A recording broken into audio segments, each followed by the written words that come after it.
What's up guys, welcome back to the channel. My name is Matthew Kaufman. If you're new, consider subscribing, give it a like. Today what I want to talk about is going to be the big financial mistakes that college students make. I just want to start up by saying we're all young, we all made mistakes, and I was by far not the pristine person when it came to money when I was in college. It'd be a lot cooler if you did. When you're in college, on average, generally you're going to be between 18 and 22 years old, somewhere in that range. Today, often enough, people go straight from high school into college. But the big issue with going from high school to college is high school, they teach us nothing about actually handling our money. We have to learn from a young age the importance of finances. Because the thing is, that's going to sit with us our entire lives. For me, I was in college from 2011 to 2015. And I was like pretty much every other college kid. I hang out with friends, I go out on the weekends, we drink. Man, I love college. We go to get dinner. Whatever. Money wasn't really something I was thinking about much at the time. I lived in a dorm. I didn't have a budget, and looking back on it, I absolutely should have for sure. Even though I had a meal plan on the campus, we'd go out to dinner and I'd blow money regardless of the fact that I didn't need to. I could have easily just gone to the cafeteria and got food that I was already going to be paying for anyways. If we were going to the movies, we'd all buy a ticket and we'd go. If we were going to the bar on the weekends, we'd all go. We'd spend money.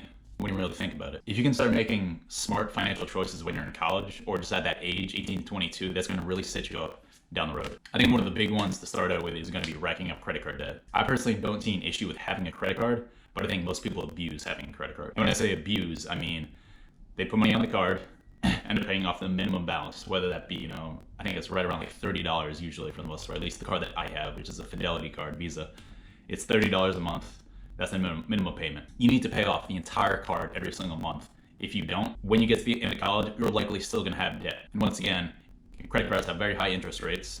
That's going to sit with you, and it's going to just continue growing and growing and growing. And let's be clear, most of us probably have college student loan debt, right? So think about having that plus credit card debt, and then you're going to go into the real world after college and think, oh, that's going to be great. No, it's not. Not if you're sitting on, $10,000 worth of credit card debt and probably over $100,000 worth of student loan debt. There's a reason the student loan debt crisis in this country is over $1 trillion right now. Credit cards are super important when it comes to establishing a credit history. If you can, you should start in high school. If you didn't start in high school, you need to start in college. Because a lot of times, once you go to college, once you get out of college, often enough, you might need to have a car to get to your job.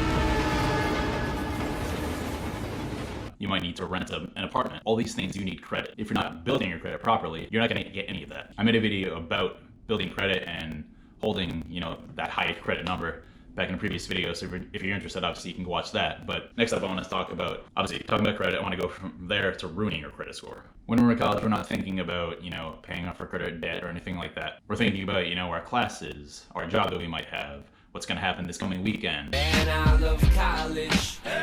The girl that we're talking to, whatever. And all those things can be distractions, anywhere from, missing a payment on your card, paying the minimum balance. All these things are going to negatively affect your credit score. Creating just a simple general budget when you're in college can really help. It's very simple. Take a piece of paper or your phone and write down everything that you spend money on every single day. Do it for 1 to 2 weeks probably, I would say. And don't deviate from it. After that 1 to 2 weeks, look at it and figure out what was a want and what was a need. A want is going to be a beer at the bar, right?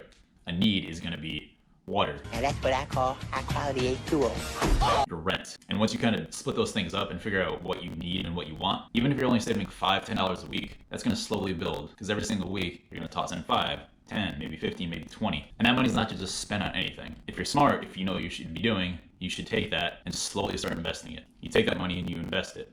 For me, that would be index funds. It's very simple. For a lot of people today, as I just mentioned before, the student loan debt issue. A lot of us are misusing student loan money. Let it ride!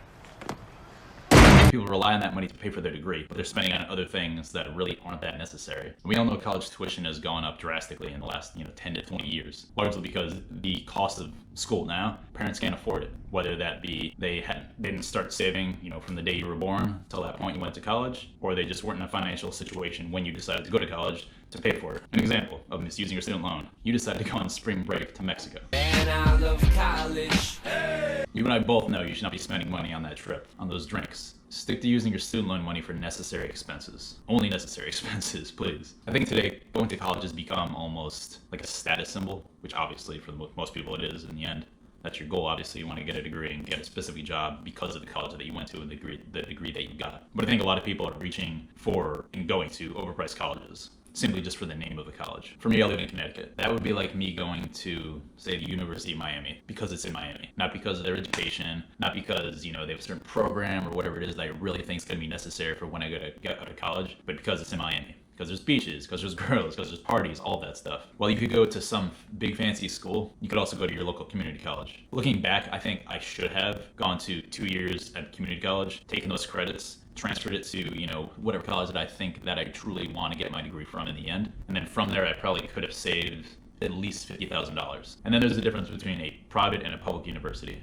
In my mind, I don't think there's a difference. Nobody cares whether you went to a private or public school. You're not going to go into an interview at your first job out of college and say, oh, I went to so-and-so's school, and then you have a conversation about the fact that it's private or public. Nobody cares. School is school. Most people are graduating from college, looking back on their experience and saying, was that really worth the $150,000 debt I'm still in and I'm probably going to sit on until I'm 40, 50, 60, maybe till I die, you know? Going to debt is a super dangerous thing. We all know that. Be smart about your financial choices. I think a lot of people in college, they overpay for, you know, their dorm or their apartment that they decide to live in when they're at school. You know, a lot of people when they're going into their freshman year, you know, they want the best of the best, obviously. They want all the amenities, you know, they want the pool, they want the gym, they want, you know, the beautiful view from their apartment window or whatever it is. When in reality, how often are you spending at your dorm? Let's be honest. You're in school to go to school. When I was in college, the only time I really spent in my dorm was when I was sleeping. And when I was sleeping, I really didn't give a damn what my apartment looked like.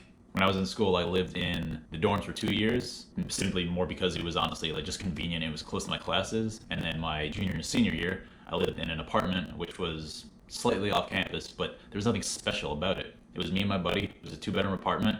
We had a living room, a kitchen, obviously 2 bedrooms, 2 bathrooms, and that was enough. That was it. There were these apartments, you know, very close by to actually where our actual apartment was. They were very nice, very nice. They had a pool, they had, you know, a gym, they had, you know, a community room, all this other stuff that was like high end in comparison to what we were living in. But once again, we just slept there. That was really it. I think another mistake a lot of college students make are they don't really take advantage of all the like free opportunities that you have when you're in college. That little college ID that you have, that can get you a lot. And when I say a lot, what I mean is often enough when you go to school in a certain area maybe, there's often, you know, museums and different like lectures you can go to and all these things that you can better yourself with. A lot of times on college campuses, they have, you know, movie night or, you know, free food in some sense on the campus. I don't see the point of not taking advantage of those things. Free is the best price in my opinion. I think the next one would be bringing a car to campus. And I'm honestly guilty of this too. When I was in school, my honestly all 4 years, I had a car on campus. In the grand scheme of things, there really wasn't a reason for me to have a car because on my campus, we had buses that drove around the campus to get you from place to place, obviously, and then buses that would take you off campus to, you know, the grocery store, to Walmart, pretty much anywhere you wanted to get to within the city. Because there's a lot of negatives to having a car, obviously. That could be the loan that you have on the car, that could be the gas that you're going to pay for, that could be the oil changes. I believe cars are a lot more expensive than most people think. Because a lot of people see, you know, when they decide maybe they're going to lease a car, it says, you know, $250 a month, and they're like, it's not that bad. But then when it comes to maybe the car breaks down, maybe you need new tires, maybe you need gas, maybe you need insurance, obviously you need insurance. Maybe you need to get the oil changed. Like all these things are going to add up very quickly, and it's going to be a lot more than $250 a month. Great thing about today is we have, you know, Uber, Lyft. Uber, a lot of people like Uber. All these things that are relatively expensive, and in the end, you don't have to own the car. You don't care about, you know, any fixes that need to be made. It's not your car, it's somebody else's. One thing I wish I had done more when I was in college was reselling the books that I had used in my classes. And I definitely made the mistake, at least for my freshman year, was before the class even started, I bought the book. But I think a lot of people need to know is that you should go to the class first, speak to the professor, and ask them, do I truly need this book? And is there, you know, a cheaper version of the book I can get? Where should I get the book? Because you should never buy the book on campus, ever.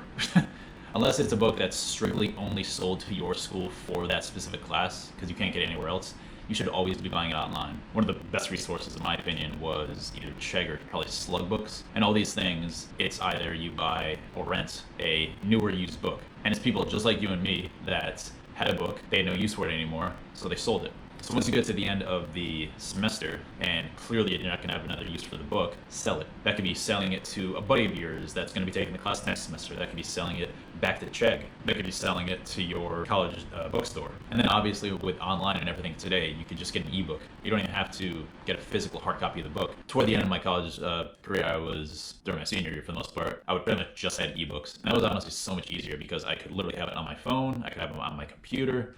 I didn't have to carry on this, 30-pound, 40-pound book in my backpack every single day. Oh, my back! And I still had access to it every single, moment that I needed it. I think there's a lot of mistakes that I made when I was in college, financially at least. And I do wish that I had something that would have told me, spend your money on this, not that. Because not everybody comes from a wealthy home and their parents are just going to pay for everything for them. If you do, that's great. But if you don't, you need to be very financially sound and understand, what's important and what's really not that important to you. Financial choices that you make today and habits that you build today are going to live with you for a long time. So you need to start making the right choices today. Thank you so much for watching, guys. I appreciate it. Once again, my name is Matthew Kaufman. Consider subscribing. Give it a like if you enjoyed this. And I'll talk to you soon, okay? Take care. Man, I love college.